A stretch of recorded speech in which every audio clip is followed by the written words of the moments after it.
I'm going to talk about dreams. Big dreams, little dreams, impossible dreams. And what better group of people to speak about dreams than you? Because your dream is to positively affect the lives of millions of people through the work that you do. When I was a kid, I had a dream too. It wasn't as lofty, as important as yours, or as complex. But for me, it was lofty nonetheless. My dream was to climb Everest. Even before I could read, I knew what Mount Everest looked like because I'd seen pictures of it in books. Now, speaking of kids, I did a presentation about, I guess about 5 years ago now. It wasn't 2,500 members of VHA. It was, in fact, 40 kindergarten kids. And about 10 minutes of the presentation, this little girl in the front row, cute as a button, she raises her hand. She points the prayer flags you can see in the foreground of the photograph here. And she says in all seriousness, "Is that your underwear?" At which point I explained that actually during a latter part of an expedition, we don't even take our underwear off, let alone hang it up and dry it. Now, at that moment, there was a burst of laughter from a group of boys at the back of the room, one of whom put his hand up and said, "Hey, we don't take ours off either." Now, I knew that was my moment to bond with the group. Now, hopefully I don't bond with you in that fashion here this morning. I put on a fresh pair of boxers, especially for this presentation. This is, after all, VHA. We do have standards here, and they're very, very high. Now, I used to think that climbing Everest would be the biggest challenge I'd face in my life. That was until 3.5 years ago when I was diagnosed with cancer of the blood, acute leukemia, and given less than a year to live. That's the bad news. The good news is I've since had a stem cell transplant, and I have made a 100% recovery.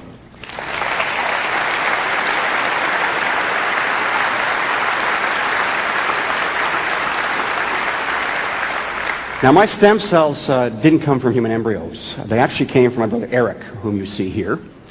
And, well, as you can see, Eric is a very different person physically than I am. In fact, that he jokes that any day now, as a result of receiving his stem cells, I will develop his passion for cognac and cigars. You know, it hasn't happened yet, but I'm really looking forward to the day. But as a result of that transplant, I don't look at life now the same way I did before.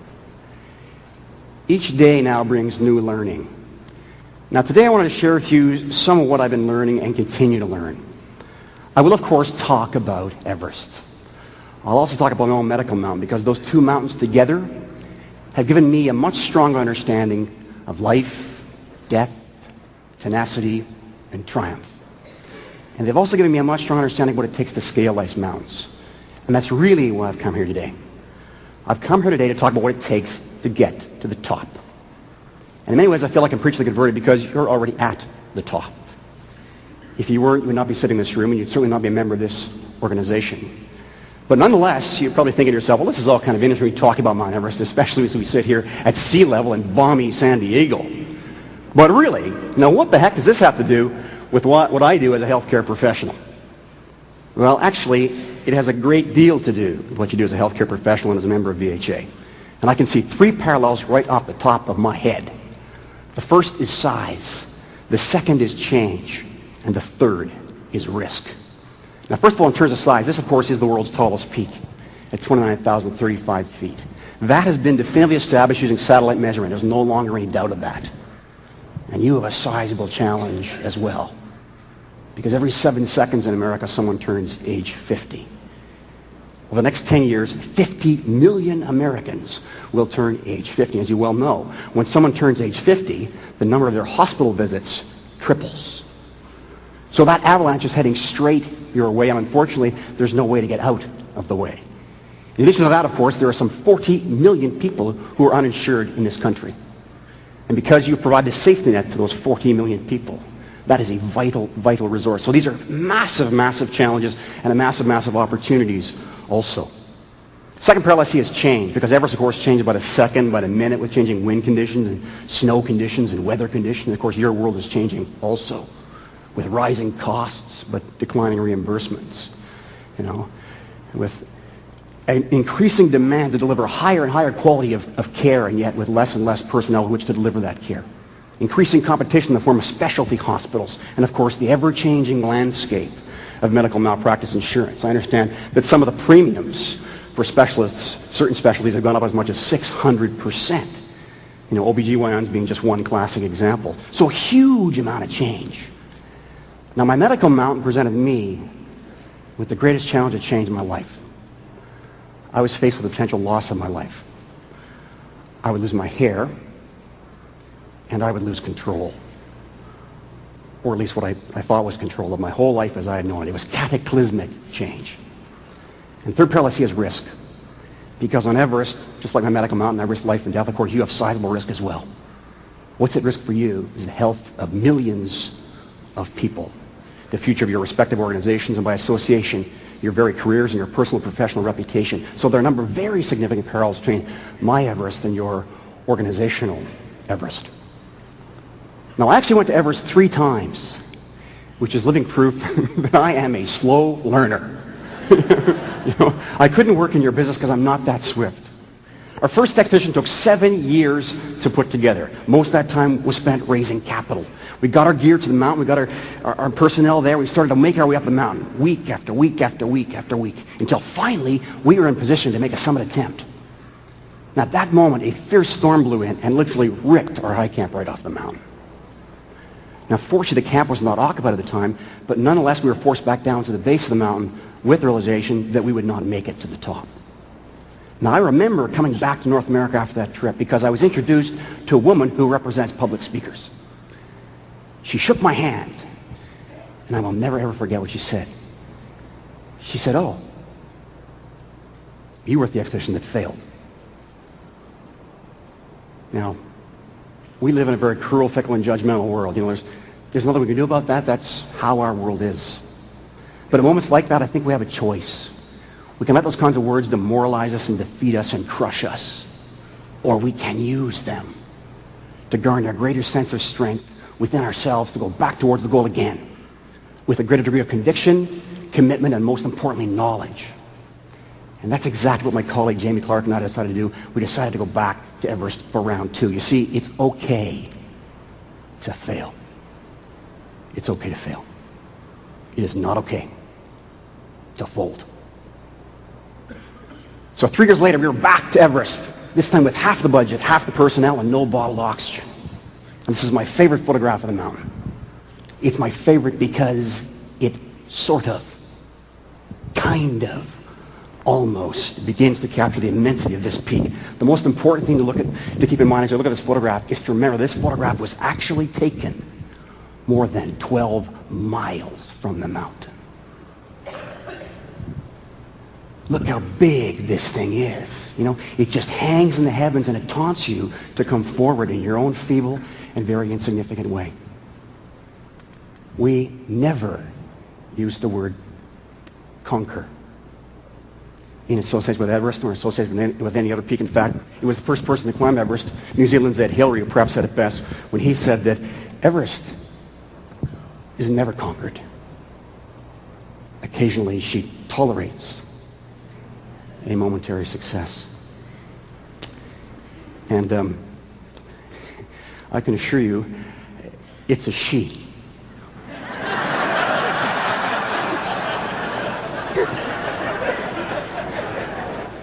Now, before I alienate a large percentage of people in this room, I can feel the daggers going in my chest. Let me explain. Everest has a presence and it has a power. When you step to the base of Mount Everest, you get an overwhelming sense that you are not alone. And you better conduct yourself with a great deal of care. And that presence, that power is very definitely female in nature. It's almost like, she's the mountain matriarch and she oversees all that which goes on around her. It's a fascinating place to be. So we acted respectfully, week after week, once again, you're higher and higher and higher, until finally our lead climber, John McIsaac, found himself 2 city blocks from the top. And here he sat down in the snow and he asked himself 2 very important questions. The first was, could he make it? Well, of course he could make it. It's only a couple of city blocks. Second question, though, he did not have an answer for. Could he make it back? You see, for it to count, you got to make the round trip, right? Now, I have an audio tape of John coming to this decision. Should he go for it? Should he retreat? He's trying to decide this. Now, show of hands, frankly. If you were 2 city blocks from the top of Mount Everest after 20 years of preparation, who here would go for it? Okay. I think most of us would, including me. Of course, you, obviously. But John McIsaac isn't like most of us. He's a highly experienced high-altitude mountaineer. He's extremely adept at evaluating the demands of the external environment versus his own internal resources. So as I said, I have this audio tape of John coming to his decision, trying to decide, man, should he go for it, should he retreat, should he go for it, should he retreat? Now at this moment, John has been sitting motionless in the snow for 15 minutes. He hasn't moved a muscle. Listen to how difficult it is for him just to breathe. Okay, John, how do you feel? Well, Blair, I feel fatigued, disappointed, relieved, I guess. I can't go up anymore without jeopardizing my life. I've accepted that. I don't have it in me. Not this time. Not the sequence that took place. To make it to the top. Over. So, John decides to descend. Unfortunately, unknown to him and unknown to us, he's already gone too far. And he's coming down with a condition you may well be familiar with called pulmonary edema, which is a condition in which your lungs silently begin to fill with water because of dehydration. Now, if this condition isn't checked, the victim is usually dead within 6 to 12 hours. Very, very fast way to die. So Johnny turns from his high point at 28,500 feet, and he starts to head down the northeast ridge of Everest. He makes it about 50 feet and collapses in the snow.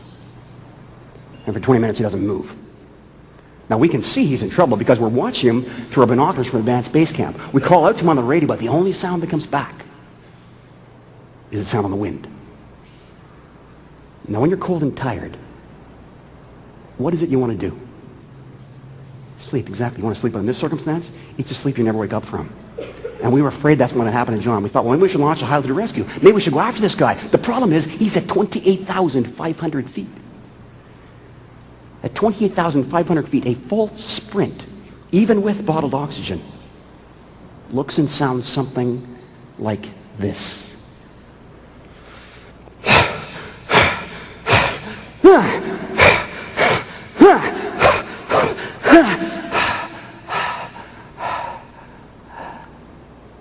He might just as well have been on Mars. There's no possible way we could reach him. But if we couldn't reach him physically, how else could we reach him? Well, that's when my colleague Jamie Clark came up with a brilliant idea. He decided to patch John's handheld radio, as I mentioned, clipped to his climbing suit. Once again, through our telecommunications system in base camp, once again back to North America. We're half a world away. We didn't get a reporter to the phone as we had done in the first case. We got John's 2 daughters to the phone. Raise your hand if you're a parent. Okay. Think about the walls that you wouldn't walk through to fulfill the commitment you had made to your children, because at that moment, John's 2 daughters reminded him of a commitment he had made to them prior to leaving for Everest. You see, prior to leaving for Everest, he had promised his 2 daughters he would not die on Everest. He'd come back. He would climb with them. He would adventure with them. He would be with them. And while we were panicking, they were completely calm. They said, "Daddy, don't you forget your promise. We love you, and we want you to come home." And for the first time in 20 minutes, John McIsaac started to move.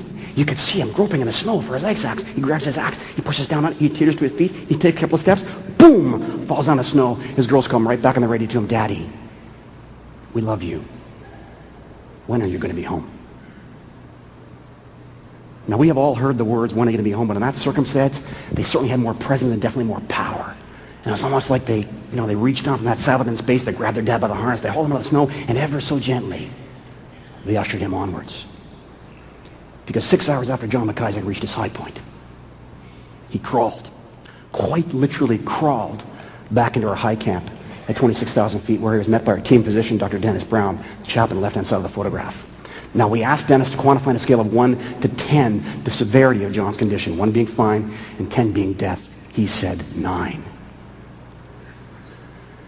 So 30 seconds later, we did launch a full-blown hive to rescue. We slapped on emergency oxygen. We went up the hillside towards Johnny. We met at 26,000 feet, and we started to shepherd him down the north ridge of Everest, hour after hour after hour. And 4 hours into the rescue, John McIsaac fell unconscious. His pulse and breathing became erratic. He started to froth at the mouth as the liquid in his lungs started to bubble up into his mouth. We weren't sure whether he was alive or dead, but we decided to continue with the rescue anyway. So we did. We loaded him into a harness, into a sleeping bag, and we started to lower him down the North Col slope of Everest, hour after hour after hour. It took us 33 continuous hours. It was the hardest physical thing I have ever done by far. It was way more difficult than climbing Everest. In the end, most of us were, kind of staggering and stumbling. Some of us couldn't even speak, and we surrendered this limp form of a body we weren't sure was alive or dead to a team of physicians who had assembled our makeshift hospital and advanced base camp. They went to work on Johnny. I said goodnight to him at that time, and I said goodbye to him too. Because I was sure I would never see him alive again. But 4 hours later, the guy regained consciousness. He sat up, talked a little bit, even a faint whisper. 2 days after we took that photograph, we took this photograph. And 2 days after we took that photograph, John McIsaac, a man who for sure had 1 foot and then some in a grave, walked under his own steam back to base camp. It was a huge victory for us, huge. But it cost us the summit. You see, during our second trip to the mountain, we turned our back on the summit and we went after our friend. Sometimes in life there are more important things than getting to the goal. And we tried to see that larger picture. So once again we packed up our gear. Once again we returned to North America. And once again, how do you suppose North American society described our expedition? Huh? Failure. Failure, the F word. The F word's not the one we think it is. Somebody once said that in North America we don't die. We underachieve. But that was not a failure. That was a huge victory. First and foremost because we saved another human being's life, and secondly because now we knew, or at least we believed we knew. And therein lies the power. That we could climb this mountain, and we could do so safely. So once again we began to prepare to go back to Everest for round 3.